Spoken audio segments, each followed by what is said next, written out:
So my topic is selection process of phytochemicals for utilization in disinfection of drinking water. My name is Humayun Wali and I'm from Chemical Engineering Department, UET Lahore. So in this slide, in this presentation, first of all, I would like to tell you about some objectives of this work. And what I have done is I have developed some criteria for the selection of advantages of making phytochemical metal complexes and then the selection of them. There are some experiments. I have presented some of my experiments at few concentrations of phytochemicals, which are at 75, 150, and 300. Finally, there are further effects of some other parameters, for example, temperature and pH effects, which I have specifically done for one phytochemical thymol and presented these. Then there was actually some papers which I also saw in which people have used herbs for the disinfection of water. So we also did some experiments on herbs and presented our conclusions. So in short, this work is actually to identify phytochemicals which possess strong antimicrobial effects and can form metal complexes. And secondly, to investigate the efficacy of phytochemicals and their metal complexes as disinfectants for drinking water under various conditions. So I utilized the following resources for the purpose of selecting suitable phytochemicals and phytochemical metal complexes that possess antimicrobial effects. Literature search, some of the references are presented. Many databases were selected and consulted, and some software were also used. Now, these phytochemicals were then checked for after their antimicrobial capacity. They were also checked for their cost, availability, water solubility, stability, lipophilicity, etc. The molecular structure of these phytochemicals were drawn mainly in ChemExon, and they were checked in silico for antimicrobial activity and toxicity using web resources, mainly PAS and user. So this is the main summary of the criteria. First of all, using the literature and database, I searched for the phytochemicals. After a critical search of literature, some of the very good antimicrobial phytochemicals were identified. Then they were tested for in silico for their antimicrobial characteristics, being disinfectant, antiseptic, or antibacterial, bacteriostatic, bactericidal, etc. If they are non-toxic or not. This was the another main point. After them being antimicrobial, they must be non-toxic because they will be consumed along with water. So in this, I consulted the literature and I found some very good software on the net, which I used for the in silico testing of some of the phytochemicals for which I could not find out the data from the literature. Then there are some long-term effects, for example, carcinogenicity, mutagenicity, etc. So because of consumption, they must be non-carcinogenic, non-mutagenic, etc. Uh, Another very important point is that they must be soluble in water. Being soluble means that if they are not soluble, they are not going to be very effective in killing the microorganisms, which are either planktonic or sessile. So water solubility was one of the very important criteria from chemical point of view, that selected phytochemical must be soluble in water. Another important criteria was the molecular mass must be lower. In other words, the molecule must be small so that we have more molecules per unit volume of water, which is obviously effective in killing the microorganisms. They must have acceptable odor, taste, smell, etc. Because they are going in water, and that water will actually end up in some lake or river. So they must have tolerable environmental fate, and they must not be harmful for the other organisms, especially the aquatic organisms. So finally, we have the selected phytodisinfectant. So the main results were actually done in PAS, in which I have shown here a few of them. For example, on the first column, you can see the phytochemical 1,4-naphthoquinone, 1,8-cineol, 1-methyl salicylate. From the literature, the microbes tested and the herbs in which they are present, they are also listed here. EO stands for essential oil. For example, 1,8-cineol is present in the essential oil of cardamom and eucalyptus. Similarly, Staphylococcus aureus and S. intermedius and S. epidermidis, Bacillus cereus, etc. These are actually the microbes which were tested by 1,4-naphthoquinone. These smiles were actually drawn, taken from web resources, authentic web resources, and these are actually those predictions which were done by Pass Online. These are the desired effect, and in the last column we can see the undesired effects. Uh, the Pass Online predicts almost 4,000 activities, biological activities, out of which we selected only those which are relevant to us in context of water disinfection, being, for example, antiviral, antihelminthic, anti-infectic, antiprotozoal, and so on, antifungal. So our aim was actually that the PA value, probability to be active, must be very high. So these are some of those phytochemicals for which we found out very high PA values. So this table again continues. We did this for almost 40 to 50 phytochemicals, from which I have presented a few here: ascorbic acid, carvacrol, catechol, cinnamaldehyde, then citric acid, coumarin, eugenol. Eugenol was particularly interesting because many research works are reported in which people have used eugenol as a disinfectant for water. Similarly, citric acid were also interesting. Thymol is another very important molecule which has been used by researchers for disinfection of water. And ferulic acid, particularly important because cafic and ferulic acid can form metal complexes which are more soluble than the phytochemicals. These are the few values which were obtained from Gooser Online mainly, in which we have seen the toxicity values of some of the important phytochemicals which are also antimicrobials. As we can see that some of the values are very high. We are particularly interested in the oral values because being dissolved in water, it must be consumed with water. So we can see that farnesyl acetone has very high value, phytol also has a very high value. But unfortunately, these are not as good disinfectants as some of the other, for example, 1,8-cineol and ferulic acid. So these values are actually used in the selection criteria. Finally, this is the end result in which the phytochemicals selected were written. I have only written here 3 on which I am also going to present my results. The thymol has a very high PA value to be antiseptic, eugenol and transferulic acid. The toxicity values are here, which is actually low for thymol, but the water solubility values is acceptable, especially for eugenol and transferulic acid. The odor and taste issues are not present with most of these because either they are aromatic or pleasant, or they do not have any odor and taste. They are stable, less eugenol which darkens. Carcinogenicity is for thymol and transferuric acid. The data was not available. Adsorption here means actually adsorption to suspended solids and sediments in water, which is actually desired so that the residual concentration of disinfectant becomes as less as possible. So this is for both thymol and eugenol, yes. The aquatic fate means that how is this phytochemical ending up once it enters the water. So these are actually the values which are obtained for a model liver or a model lake. The first value is the number of days for a model liver, and the second value is for a lake. MESH is medical subject heading classification. So there are actually other phytochemicals also, but due to time constraint, I have only presented these 3. Then we also had to select the phytochemical metal complex because being more soluble in water, phytochemical metal complexes might be better disinfectants than phytochemicals.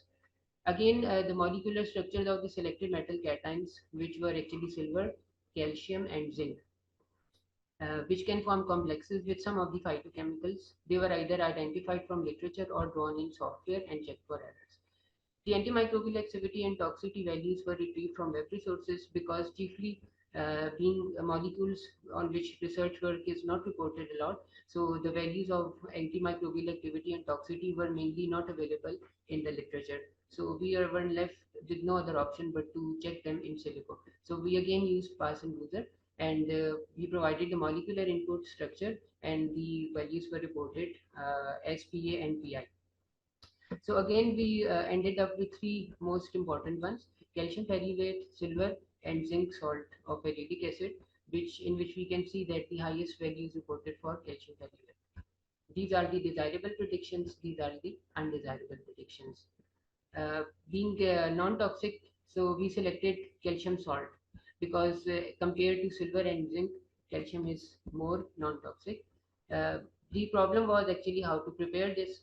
So the method was used from a research paper in which we used the direct reaction of ferulic acid with calcium hydroxide to utilize to form the yellow crystals of calcium salt of ferulic acid.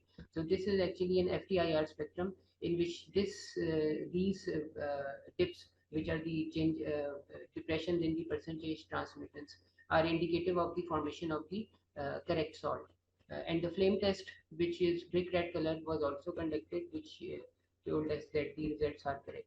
So some of the results could be like this. For example, if I will use 75 ppm of the phytochemical and I can use thymol, eugenol, and calcium ferrulate, the good results were obtained for thymol. On the x-axis, you can see the time, and almost up to 90 minutes of time, we can see that there is almost from 1 to zero point 0.1 depression. The value is n over n0, where n is the number of microorganisms at a certain time, and n0 is the number of microorganisms at 0 time.